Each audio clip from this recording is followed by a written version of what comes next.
Hey everyone, it's March 5th and it's time to give you an update on what actually happened in the real estate market in the month of February 2025. Before I dive into that and show you all the stats though, just want to give you, because I'm getting people now calling me pretty regularly, Rob, what do you think's going to happen with these tariffs?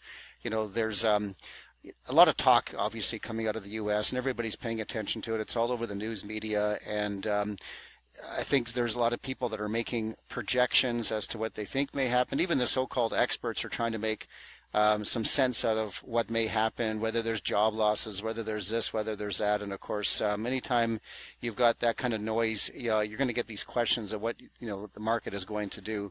I think we all know that there really isn't one person at all, including myself, that can ever make any solid predictions on what markets can do. I always say if I really had that kind of a crystal ball, I think I'd be retired living on an island somewhere. But I am in the thick of it, and I pay attention to the people I'm coming in contact with and the mindset of people. And I also do talk to some people that I personally have respect for, that I have a little more trust. I don't really pay a lot of attention to the news.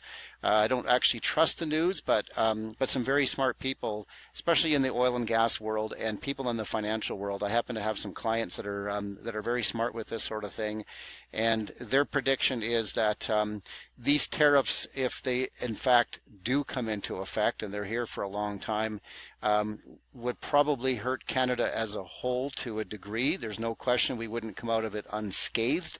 But for Alberta, and that's what I'm really paying more attention to, I don't really understand how everything works in Ontario or Quebec or those other kind of provinces, but I do understand Alberta. And I have been in Alberta my entire life, and I've been through some challenging markets in Alberta. So the experts say that it's not really going to affect us as much here in Alberta. I think we will feel some degree of impact, but not very much, not nearly as much as it could impact other provinces. And I do tend to believe that.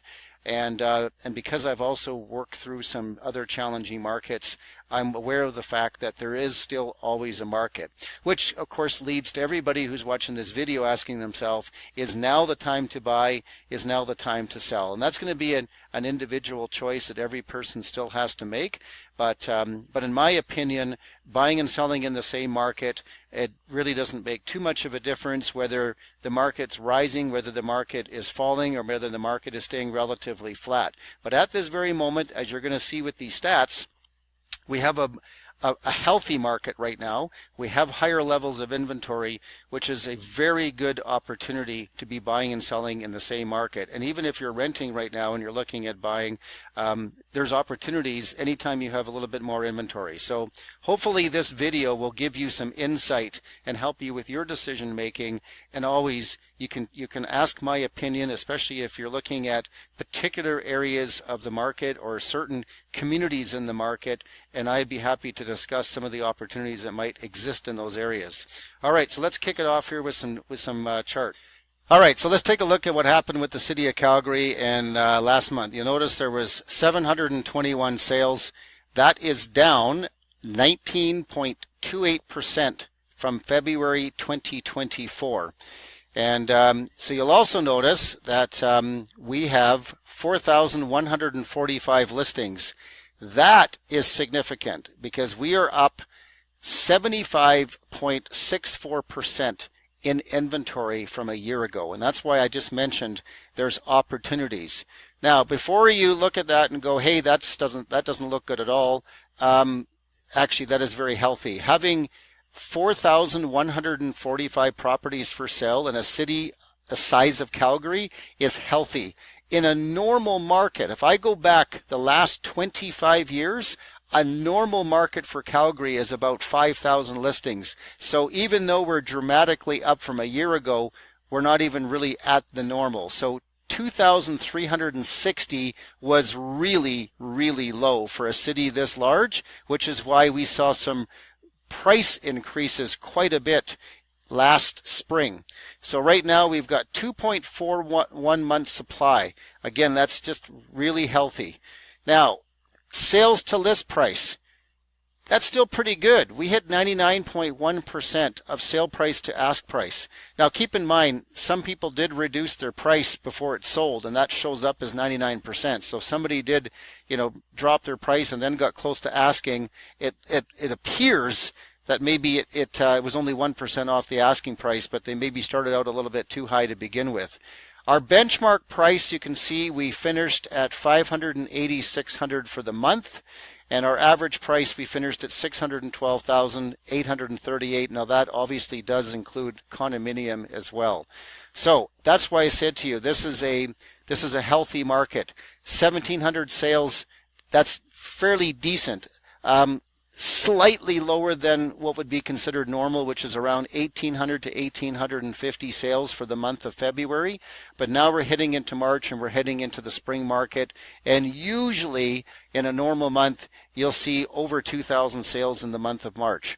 But you'll also notice here on the chart, this just shows you the relationship between the amount of inventory we have and, of course, the benchmark price. And you'll notice in blue, this is why I said to you, our inventory levels are still pretty solidly normal, slightly below normal when you look back all the way to 2010.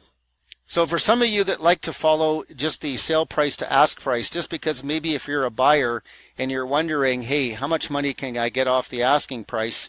This just shows you going back to March 2024, and you can see when we had those inventory levels that were really low, we were at 101.7% of asking price. That's why you said we saw a lot of multiple offers. And then you can notice as the inventory started to increase, then we started to see property selling below the asking price. And that's why I said there's opportunities, because when you've got some competition, you're going to find that there's some people that might be a little bit more motivated than others, and they might be willing to accept offers that obviously are a little bit lower than they were a year ago, and that's where creates some of the opportunities that you might be able to get yourself into. So if you're paying attention to the market and seeing that, not all these listings are going to sell in the month of March, and if you can look for those sellers that are just a little bit more motivated as a buyer, you can create some really good opportunities for yourself. On the flip side, if you're selling your house and you're like most sellers, you want to get a fair asking price or a fair selling price for your property,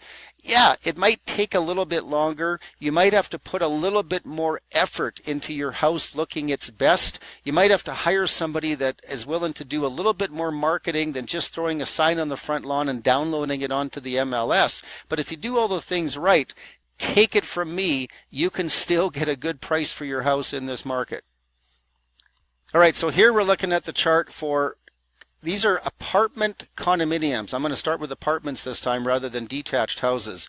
So you'll notice 32.25% of the apartment condos sold last month with a benchmark price at $334,200. It's actually slightly up month over month, and we're up 3.95% from February 2024. That's pretty darn good. And if you come down here, you'll see the hard numbers. 473 out of 1,466. So that is considered a balanced market. If you go back to this chart, you can see we're on the cusp of a balanced market and a buyer's market, even though some of you might look at that and go, wow, only that many sold out of 1,466. But you have to remember, there's always people that are a little bit more aggressive on their price as well. Like there's always people that want to ask too much for their property, and buyers aren't very dumb when it comes to pricing. They do their research and they compare, which is why a lot of those properties just don't sell. But you can see in Calgary, we're still, the bulk of these properties sell for under $400,000. So 40% of the condo market is between $300,000 and $400,000. If you think about it, that's still pretty darn good value compared to other major cities in Canada. Okay, here we are with row houses, or otherwise known as townhouses. We have an absorption rate of 48.55%. That is pretty darn good to the fact that we're almost still in a seller's market. Now, obviously, you can see where it was like a year ago when everything seemed to be selling. Now we're down to here at 50%, but that is still pretty healthy for townhouses with a benchmark price of $446,800. So that's up slightly, 0.43%. Month over month, year over year, we're up 2.78% in pricing. So if you come down here, that's 318 out of 655. So for any of you that are looking for a property, a townhouse, wow, it's a lot easier to buy them today than it was a year ago. My goodness, now there's some selection, and they're not selling as quick, and there's still some value out there. You can still get a pretty decent townhouse in Calgary for the high threes to the high fours, and that's pretty good value when you consider the size of city we have. And obviously people want that price point because look at it, $400,000 to $500,000 is almost 42% of the market. That's where people want to be when it comes to pricing for townhouses. And there's so many good options for townhouses because a lot of them have basements, a lot of them have garages, they make great investment properties, they make great properties for people buying their first property. They're perfect for people maybe that have gone through a divorce and they're downsizing, or anybody downsizing for that matter. So very good properties at an affordable price point and easy to sell down the road too. All right, so now we're looking at the semi-detached market. Pretty similar to the townhouses, 50.61% absorption rate, healthy. Benchmark price, $683,500. So that's month over month is up 1.47%. Year over year, 6.9%. So there's a real demand here. And what we're seeing is more and more, if you guys have been looking, we're seeing a lot of new builds that are building attached because the builders can build these for less money when they're attached to someone else. But they are, the floor plans and the way they look inside, it's just like a regular house. So you can get into what would be considered to be a regular normal detached home. The floor plans look similar, everything looks similar, but you don't have to pay the price of a detached home. You can get in the $600,000 to $700,000 range, which is a very affordable price range for that kind of product. And you can see 165 out of 326 have sold, so that's a healthy amount, only taking 32 days on the market to sell. Now look at the price points here. $500,000 to $600,000 is still 28% of the market. So there's a lot of inventory out there if you're trying to get something in that $500,000 to $600,000 as well. And the cool thing about these semi-detached, they really are all over the city as well. You can buy some properties that are in older communities, more established communities with mature trees, all the way up to all of the new construction that you're going to see in some of the surrounding areas around the city.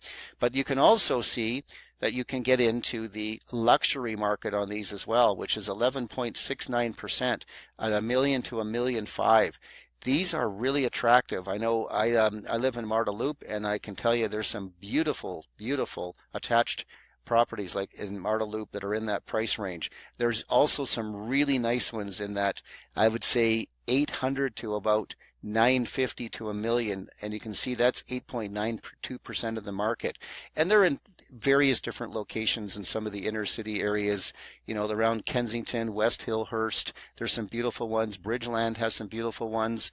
Up in Winston Heights has some beautiful ones. So a lot of selection on these, whether it's luxury or whether you're wanting to get into your first property or maybe an investment property.